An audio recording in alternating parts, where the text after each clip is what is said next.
Welcome to our Captioning Accessibility workshop.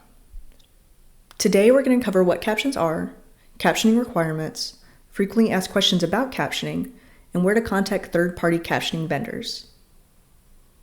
What are captions?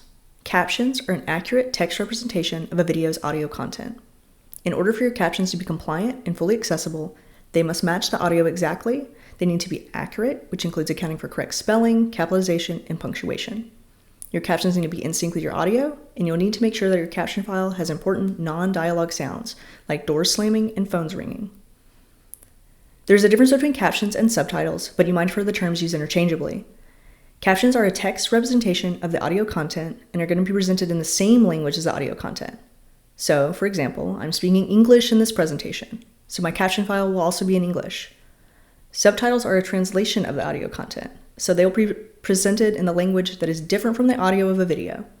Captions are required for accessibility compliance, but subtitles are not. There's also a difference between closed and open captions. Closed captions are the captions that you can turn on or off, and they have a lot of benefit for end users, especially in an online setting like YouTube or Vimeo. These captions can be translated, and their appearance can be changed based on what an end user thinks is most helpful. They can be searched because they are a text file. In comparison, open captions are the burned-in captions that you might see. These captions are always on screen, but they don't have the ability to be turned on or off or modified by end users. Our team always recommends adding a closed caption file, even if you have an open caption file, because they are easier for users to change based on their individual preferences. What are the differences between live captions and pre-recorded captions? Live captions are what you're going to see with any live event.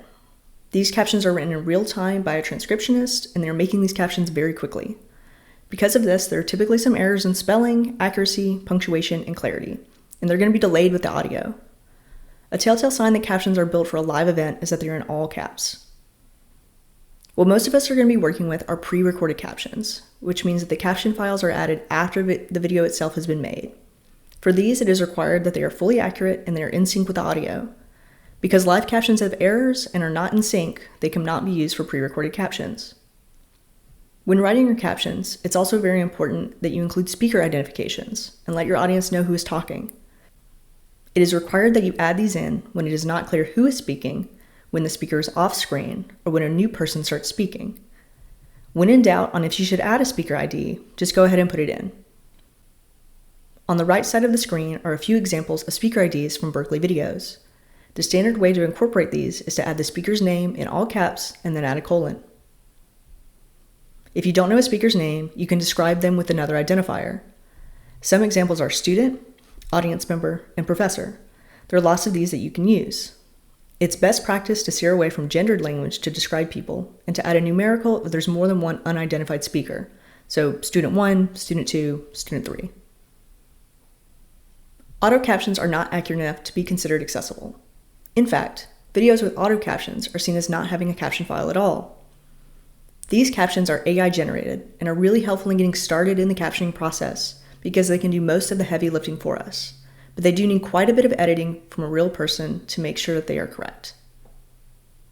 At best, auto captions are only going to be about 70% accurate, and that's if the audio quality is perfect, which most videos are not. Auto captions don't add punctuation, don't capitalize words correctly, don't identify non-audio dialogue, and make a lot of mistakes with technical terminology. For these reasons, all videos need an edited caption file to ensure that they meet accessibility requirements. When you're building your captions, it's important to add in important background sounds that you might hear. This is any sound that is important for your audience to understand the context of what is going on. This can include dogs barking, bells chiming, or music playing. You'll need to describe your sounds and then add them into your captions with brackets or parentheses. Captioning music is a little different. If it's just instrumental music, you can simply add music in brackets, like what's on the lower right of the screen. But if your music is lyrics, it is best practice to add a music note around the lyrics so anyone watching knows that it is part of a song.